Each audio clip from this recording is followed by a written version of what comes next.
हाय वो समय की बात बा जौना समय में प्रभु श्री रामचंद्र जी के बारात गइल बा मिथिला नगरी में। चारों भैया लोग के और जौना शादी में गाड़ी ना होके वो शादी हो आई सखी लोग कैसे गाड़ी देता कहतरी कैसे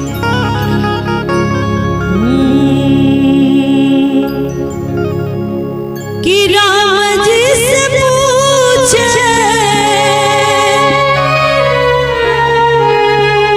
कि राम जी से पूछे जनकपुर के नारी बता दे बबुआ हो बता दे बबुआ लोगवा देत काहे गारी बता दे बबुआ लोगवा देत काहे गारी बता दे बबुआ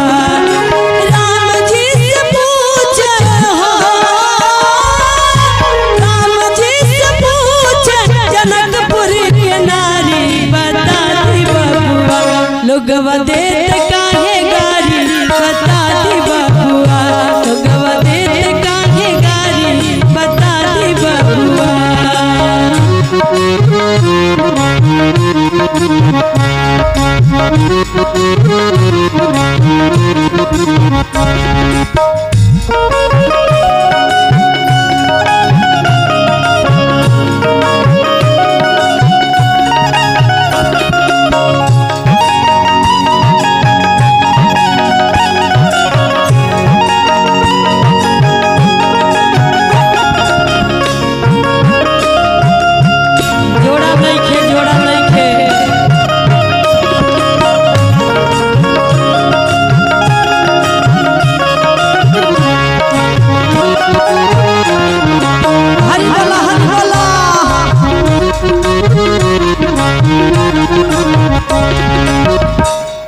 सखी लोग पूछा तारी कहा तारी कैसे तोहरा से पूछू मैं वो धनुष धारी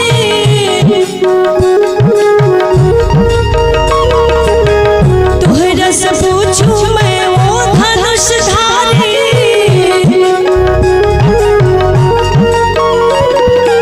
एक भाई बोल काहे हो एक भाई बोल काहे एक काहे गारी बता दे बबुआ हो बता दे बबुआ लोगवा देत काहे गारी बता दे बबुआ लोगवा देत काहे गारी बता दे बबुआ।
जाना बियाह में गाड़ी ना होके बड़ी शुभ मानल जाला गाड़ी बड़ा भाग्य होला जे के सुने के गाड़ी मिलेला।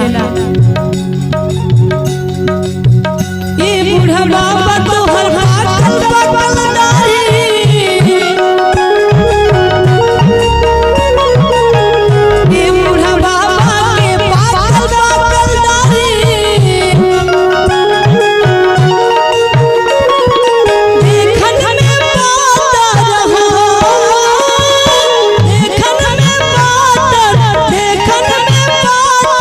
खाया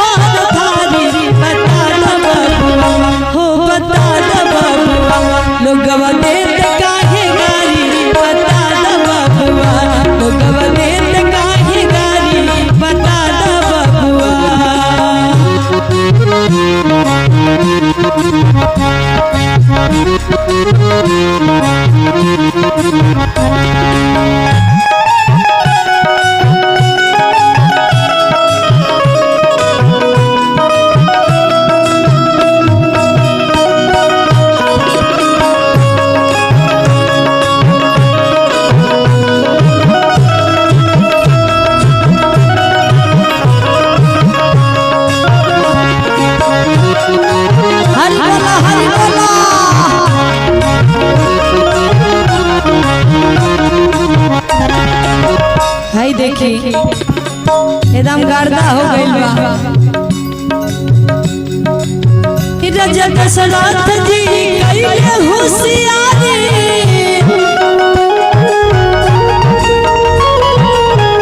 राजा दशरथ जी कइले होशियारी,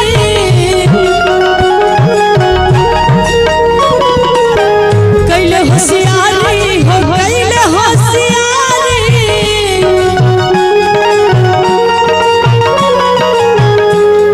देखिए और क्या होता